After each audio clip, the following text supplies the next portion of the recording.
Hello guys, good morning. Ngayon ay oras po ng alas 5, Lunes po ngayon guys. Maaga po tayo gumising para mamasada. Medyo maghihintay tayo ng matagal dito.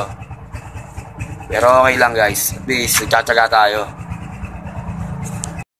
So guys, may bakong pa akong ilaw guys para pag naglalakad ka sa gabi, di nakikita mo yung dinadaanan mo. Mamaya kung hindi natatapakan natin guys, di ba?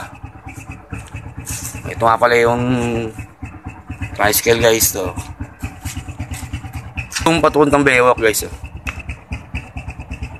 Yan. Madilim pa po. Yan yung baywalk ng Tansa guys. Yan yung tinatawag na patungong pulo. Morning, good morning. Morning. Good. How are you, Amer? Good morning sa inyo lahat yan. Good morning. Punta po tayo ng likod ng school. Tingnan po natin yung likod na school guys.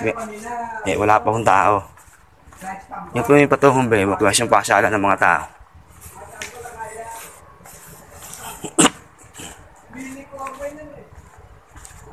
Yan.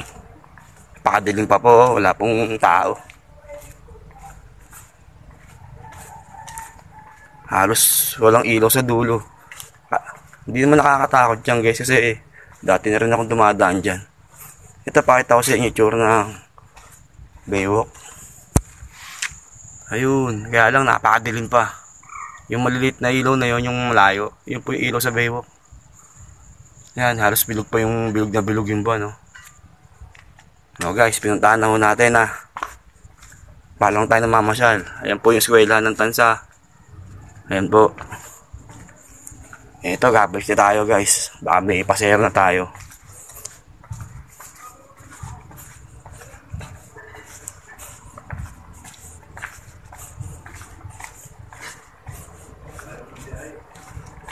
Ayan, halos wala pang pasero. Balik tayo sa motor. Puntamer. Itong sopas na kasi may tindaan po ng sopas doon. Kaya umorder siya. Babalikan niya. Tindaan po yun ng agahan. Kada ano.